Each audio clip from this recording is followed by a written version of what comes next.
Cavs fan Spencer German, Spencer Davies here with you. After the Cavaliers demolish, maybe is a good word for it. There's all sorts of words that we could use. The Golden State Warriors, 136, 117. I was trying to, before we jumped on here, find different ways to put in perspective just how dominant this performance was tonight.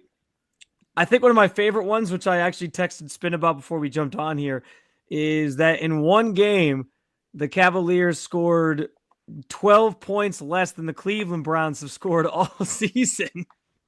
When they dropped 136, they scored 83 points in the first half, which tied a franchise record for the most points scored in the first half of a game. There's all sorts of stuff. They're 10-0 as we all know for the first time in franchise history, since they were 9-0 for the first time in franchise history. And that 10-0 start is the best since, ironically, the 2015-16 Golden State Warriors, which we know what happened that season to the Golden State Warriors. So just historic things happening at Rocket Mortgage Fieldhouse, and historic things happening tonight over there with this matchup specifically in a game that I felt like had a chance to really be sort of a statement for this team. Not that they hadn't made a statement already.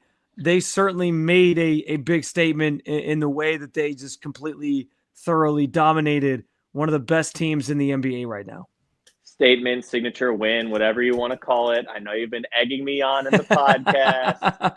I'd say that was pretty close to one of those. You start out 10-0, first team since those Warriors in the 15-16 season, like you said, to get it off to a 10-0 start. I'm starting to lose words, guys. Like, I don't know what more we can talk about.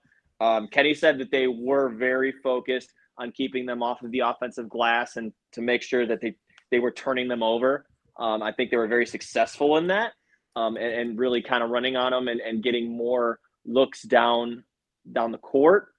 But these guys they're sprinting to the corners, they're shooting corner threes, they're using the cuts, they're passing out of the cuts, they're passing on the 5 outs and looking at different ways to attack. And it's all coming together, and it's been just continuously wearing down the opponent with everybody on the team. Like, that's not even an exaggeration. Like, Ty Jerome came in and just lit the world on fire after the starters did that. But I mean, just like, everyone's contributing. Everyone's this. How many times can we talk about the minute allocation and the shot attempt allocation? Like, everybody is getting involved, and there's just a synergy. There is a belief, and they have their identity. They know who they are, and that's what they stick to. That's who they come to play as, and they don't stray away from it. And it's hilarious because they put up 83 in the first half, like you said, ties a team record in franchise history. They made 14 3-point field goals, which is the second highest tied for second, the most they've made in franchise history in one half. And they had the largest lead in franchise history at halftime, 41 points. What do you say coming out of the locker room? Like, it's easy to kind of like let the guard down. It's just human nature when you're up by 41. That's a lot. I think you say, hey guys, Brooklyn tomorrow night. All right, we'll see you there. That's right. That's the game was over. Like, we all knew how that was going to go the rest of the way. Absolutely. It's just so hard to concentrate at that point. But I mean, they're just so good at kind of punching back, but also punching when they're up. Like, they've seen all sorts of situations, and I think that's what's really boding well for them going forward. But man, it's almost indescribable now, Spence. Like, I don't know what else to say about the team, because this has been not maybe to this effect, but this has been what they've done on a consistent basis. But I will at least say and echo Kenny Atkinson's words. He came out and said, man, what a terrible second half we had. And I thought that was funny because he's like, they come out of the locker room, Golden State scores the first 13 points in the first 3 minutes of the half, immediately called a timeout. It shaved it down to 28-point lead. But you look down at the paper and they gave up 75 points in the second half. So yes, there is ways to improve off of this. And it is a tale of two halves, if you want to say. But I mean, the way they came out in that first half and the way they've come out in first half the last two home games, I mean, almost flawless basketball. So, I mean, what do you really want to focus on? It's hard to choose. Well, I think too, I said on the podcast and kind of asked the question, and we had some fun with the idea of this being like, listen, 9-0 is a statement. It's in its own right, but we talked about how they hadn't beaten a team over 500 yet and all these different things. And Golden State was coming in as a really, really good team that beat the Boston Celtics the 2 nights ago as well, who is the gold standard of the NBA right now, the defending champs, all these different things. On the road too, don't forget. Yeah, exactly. On the road. Like they beat that team pretty soundly. And this game could have just been a Cavs win, and it would have just been like, okay, like that was a good win. I think what made it truly by the end of this thing like a statement was how they won. That's maybe the biggest statement of all, Spence. Isn't just that they beat Golden State and they did beat a team that's over 500 now this season and all these different things. It's the fact that like the statement they made was, we put up 83 points in the first half. We thoroughly dominated you. Our style of basketball that we're playing continues to just be incredible. Continues to just like, put up record numbers, record performances, take the league by storm. Nobody has answers for it. It was how they did it that I think was the biggest statement. How they did it that speaks to how just incredible this team has been. And, I think it encapsulates a lot of the things that you just said. It's the fact that, all the starters scored in double figures, 11 guys scored tonight. It's that idea that everybody is contributing in some way. I mean, we sound like broken records, I think, in a lot of our conversations, whether it's on the podcast, whether it's on these post-game shows, because we're saying a lot of the same things. Because I mean, shoot, man, like everything is working right now. And to come out and like thoroughly just kick the Warriors' ass was that was a statement like all on its own. Like I said, it could have just been like a close win and you walked out feeling good about it. They still be 10-0. But for them to do it in that fashion, it's like, holy cow, this team is just like, there's not a lot of words for it anymore. We're like running out of ways to describe it. Yeah. And I think it's funny. You look at that and you see the 83 points and you're probably like, oh, this is an offense game. I think the Cavs defense was outstanding in that first half. We're not going to talk about the second 75 points scored in the second half by the Warriors when they had their guard a little bit down and all that stuff. And they don't excuse that. But going to that first half, the Warriors, I think there was like 3 minutes left in the first half. They were 8 of 17 in the paint. So that just speaks to the effectiveness of Jarrett Allen and Evan Mobley.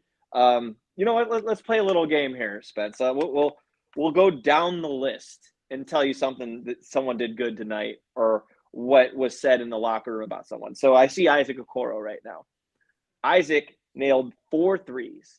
He got it going for the Cavs. He had 8 early points.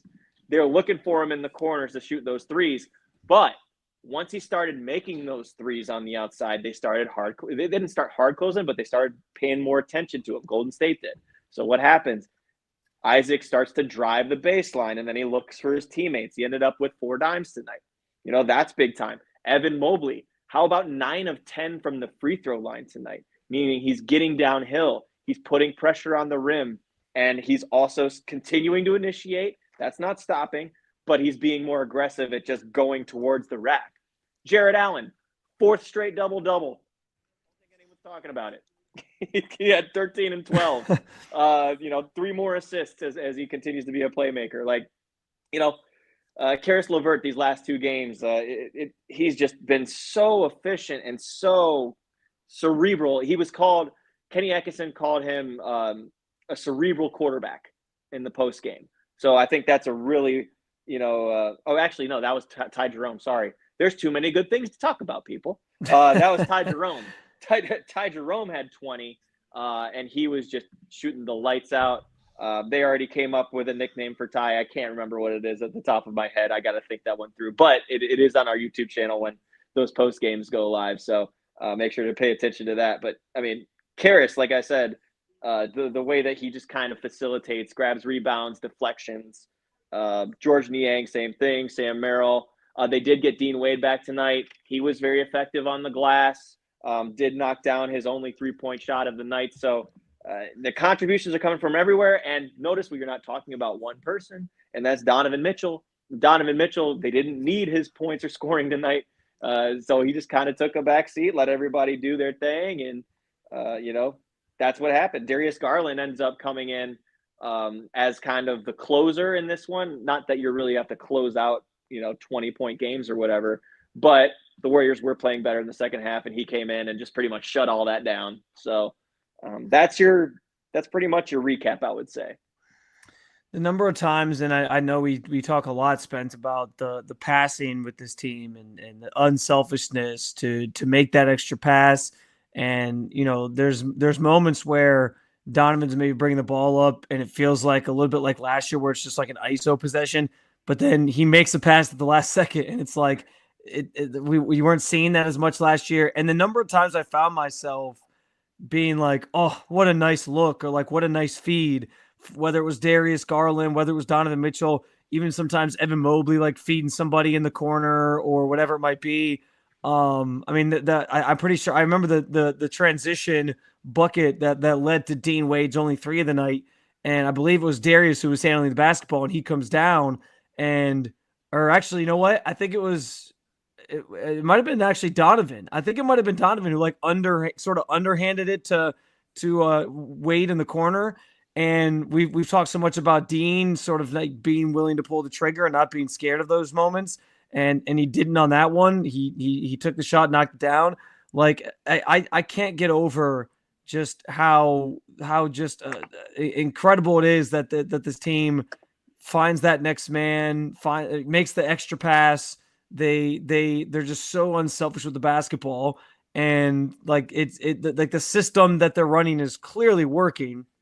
And it's night after night. It's the same sort of thing, but I just.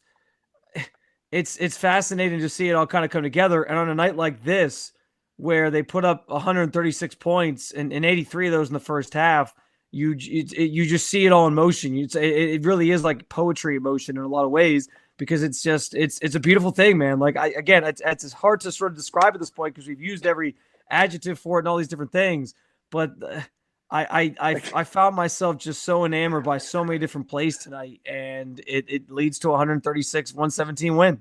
Well, to your point, I mean, you had 7 guys on the team with 3 assists or more, right? And you have 4 or 5 guys with 4 assists or more. They ended up with 33 dimes total on 46 field goals. They still end up shooting a very good percentage on the day, 53.5% from the field. They nailed 20 of 41 threes, so obviously right around 50%.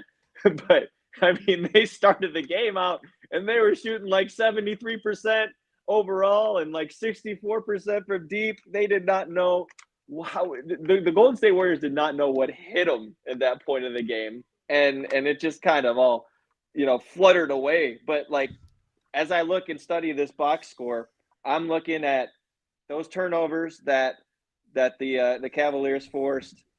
Really good job, 17 of those. They do have to get a little bit better at scoring off of those turnovers, which they have been this season.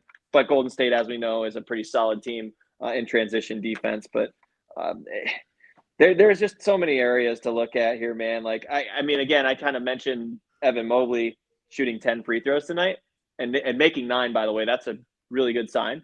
But the team overall, 24 of 28 from the line. So if you look at this, it's not just the threes, guys. It is a complementary basketball formula when you're shooting the threes that you are, and it opens up the cuts, and that's what allows guys to get to the line, put pressure on the rim, and even if they're not just driving and kicking, they're literally catching and making a move to the basket. So there's just so many different ways this team can attack you. It's becoming very, very dangerous very quickly. and you study the schedule and start looking ahead. Obviously, as a fan, you're probably like, wow, this team could probably be 15-0, 16-0, up until they play Boston, at least on that I think it's Monday. It's maybe December 1st. It's December 1st. I'm pretty sure. Yeah, it's either a Sunday or a Monday. So I don't know. I don't know, man. It's looking very, very in sync right now, and the guys are having a blast, and there's just good vibes, immaculate, as one might say. You bring up the assist numbers. I didn't have time before we jumped on here to dive into this a little bit deeper, but I'd like to know like the number of times last year that the team as a whole in a game had 33 assists as a team. I'd like to venture to say it probably wasn't many. I remember plenty of games that were around like 22 to 25 assist range, but I don't know that I remember a lot. There was 33. So I think that sort of speaks to just, again, the style of basketball that they're playing and how that's made such a difference. You bring up that Celtics game, like there's a legitimate chance here, Spence, that the Cavaliers could start like 15-0. Right. And actually I lied. The December 1st game is the first time that they play the Celtics at home, but they play the Celtics on the road. On a Monday or a Wednesday, right? It's a Tuesday, November 19th. So 10 days from now. Right in between. Yeah, you sort of split the difference there. But like there's a legitimate chance that they get to like 14 or 15 wins in a row, depending on how things kind of go here before that game against the Celtics. You have the Nets tomorrow, as we know, and normally like the second night of a back-to-back, I'd say kind of a scheduled loss, but we saw what happened last week against the Bucks on the second night of a back-to-back, and they won that game. And the Nets are also coming off the second night of a back-to-back, or will be on a second night of a back-to-back. You got the Bulls after that on Monday, the Sixers, who will be without Joel Embiid most likely, and Tyrese Maxey. You have the Bulls again at home, and then the Hornets again at home. So there's they're sneaky. I'll give Charlotte's been sneaky. So maybe maybe they give them a fight. Yeah. I see what you're doing. I see what you're doing. I think you're very fair to say that they're a team you can't really take lightly, but there's a legitimate chance that they could make this thing like 14, 15 wins in a row before they play the Celtics on November 19th. And Spence, like I do think like at this stage, I think it's okay to start to have some conversations about like what how this Cavs team, and that this isn't just like some start of the season fluke. Like, are they going to have to prove it and keep it going? Yes, but I think they are proving at this point that they are like a legitimate team that is has a chance to make a deep run out of the Eastern Conference. Especially you look around and you see, I know Cat played really well tonight for the Knicks, but like they're still figuring some things out there. We know there's some stuff going on in Philly. The Bucks had a really good game the other day with Giannis and Dame playing really well. Got smoked tonight, right? Yeah, they got beat tonight by that Knicks team. So like this East, there's going to be teams gaining momentum. Cavaliers are starting with a lot of it. I've kind of pondered the question of like, at what point do people take this like really seriously? Because I do think there's some of that now. The national media has taken more liking to the Cavs, and there's been more conversations about them. But like, this to me can't just be a fluke at this point. Like, you don't win 10 games in a row by accident. You don't put up the numbers this team is putting up by accident. And I do think that Celtics game on the 19th is going to sort of serve as, we called this one like a signature opportunity. That's going to serve as like a real barometer, I think, for people to sit there and assess like where this team is at and how close they are to the team that everyone's chasing at this point, because they're the defending champs. I think so too. That's a really good point. It's going to be one of their top competitors in the East. I'm still not there yet. Just with, it's early November. There's a lot of teams dealing with injuries, as we know, with Philly at the moment. The Bucks, they just don't have their stuff together right now. They're going to be working through the kinks. I always am a believer in Miami. Indiana's starting to find a little bit of a flow. I think this comment, since you were talking about Milwaukee, I thought this comment was interesting from B. Skrills, that he could see a fire sale coming to Milwaukee. It's funny he says that, because I was kind of thinking something similar today, where I was like, if that team doesn't sort of stay, like, you really could see them start to sell off pieces and maybe think about life without Giannis and Antetokounmpo, which is crazy to think about. But that's very likely for a team that was supposed to be a contending team that is off to a slow start. Yeah, no, I don't think fire sale's coming. And I mean, you got to wait at least till you're like a fourth of the way through the season, I think. Yeah. And like you said, Dame and him have had a couple of games this year where they have figured it out.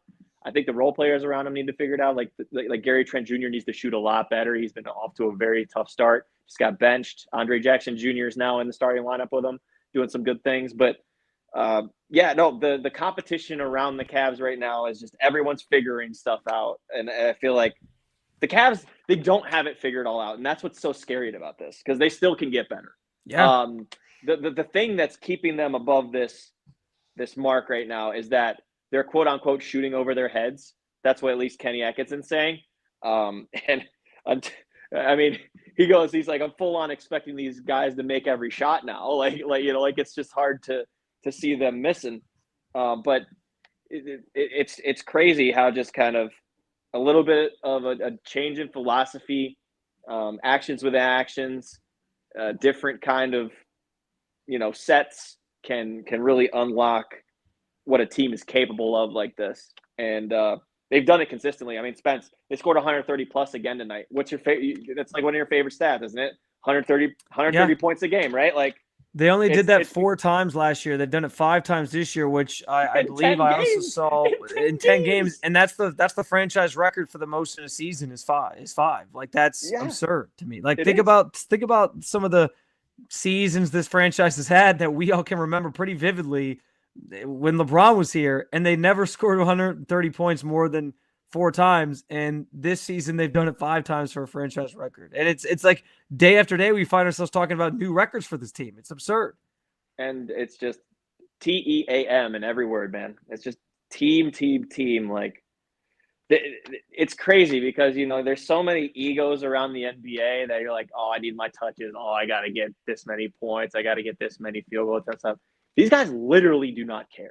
And you can hear it in the locker room. And all they do is joke with each other. It's just a fantastic environment. And right now, just the vibes are immaculate. That's what fans certainly want to hear. It certainly looks like it's immaculate when they play on the court the way that they're playing. And yeah, the magical ride to start the season continues. Like we said, chance to maybe add to it here with the way the schedule sort of sets up. They could always obviously lose one at any moment. We know that, but some favorable matchups coming up. And then I think people are already going to sort of have their eyes on that November 19th game against the Celtics as the next opportunity to sort of make a statement and prove just how maybe good they are in this Eastern Conference. But we have a little ways to go to get there. And we continue to follow just this fun, wild ride that the Cavaliers are on to start this season. Guys, I was going to say, if you had any final thoughts on things, Spence, before we sort of wrap.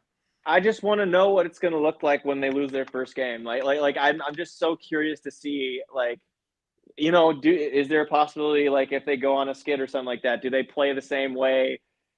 I mean, I don't see them not sticking to their habits, even if they miss shots. Like, I feel like this brand of basketball is here to stay with them. And that, I think, is something that we're not used to seeing. We're used to seeing a lot of reverting to old habits and stuff like that. I'm curious to see if that happens. Like, if they face a lower opponent, like one of the ones they have coming up here in the next, 4 or 5 games, if they do end up ever playing down to the competition, like, is it going back to what they're used to, or are they going to stick with their game plan? And I think it's the latter. They see it's working. And I think even if shots don't go, they're going to make up for it on the defensive end of the floor because they're just so damn good there. So I'm curious though. I want to know when this first loss is coming. Like, I just want to see how they react to it. Or I want to see how they react if they're down like 20, like these are situations they haven't been in yet. They've been in the close games. They've been blowing teams out. They've also, had a couple of times where they've had to come back in crunch time, but they've never really been on the end of like, oh, wow, the other team is shooting like crazy. How are we going to bounce back and how are we going to play and all that? So curious about that. And then one final thought too. Cavs have a back-to-back. They take on the Nets tomorrow night. But got to give a shout-out to the Cleveland Charge. G League season opens up tomorrow at noon. I'm going to be here. So make sure on the Cavs Cavs on SI YouTube channel, you check out our channel, because I'm going to have some post-game videos with, hopefully, I'm going to look to talk to a couple of the guys, the two-way guys I know are playing, except for Imani Bates, who's still dealing with the knee injury, but want to see what Luke Travers and JT Thor can do tomorrow. I was going to say, we are here for your JT Travers content. If JT that is of interest to you. JT Travers. Sorry, it's late. No, it crosses. It's crossed. Luke Thor. Oh, that was good. I was going to say we're here for your Imani Bates content as well, but obviously he's not playing right now. Listen, this has been an enjoyable ride so far. I think at some point they're going to hit adversity. And honestly, you want this team to go through some adversity before the playoffs. I mean, obviously you got months to go before that point, so they will. But you never want your team to just be like all rainbows and butterflies up until that point, because in the playoffs it's a different beast. So those moments, those moments will come, and it will be interesting to see how they respond. But as things go right now, I know the word Spence used is immaculate, and that continues to be the case as they sort of push their way through here. And it seems like they're also just taking some pride in general in the idea that they're off to this tremendous start and trying to continue the streak going as long as they can. So we'll see if they can get that done tomorrow, get to win number 11 with the Brooklyn Nets in town, second night of a back-to-back. I will be there with Spence to break it all down with you yet again, and we look forward to interacting with you guys then. Until then, you can continue following along with all things Cleveland Cavaliers over at si.com/NBA/Cavaliers. Got you covered there with all kinds of written content. And, of course, at the Cleveland Cavaliers on SI YouTube channel, where many of you might be watching this very video right now, we have the post-game reactions and thoughts from players. 6 coaches. Videos today, guys. 6 videos. Spence is always grinding, man. It's why these videos start so late, because he's always putting those videos up there, making sure that you guys can find those and hear what people had to say. So be sure to check those out at the Cleveland Cavaliers on SI YouTube channel. Otherwise, guys, we'll let you get some sleep, and we'll talk to you guys, I guess, actually later tonight, because it is past midnight now. For Spencer Davies, I am Spencer German. We will talk to you guys soon with more of your Cleveland Cavaliers coverage. Cleveland Cavaliers on SI.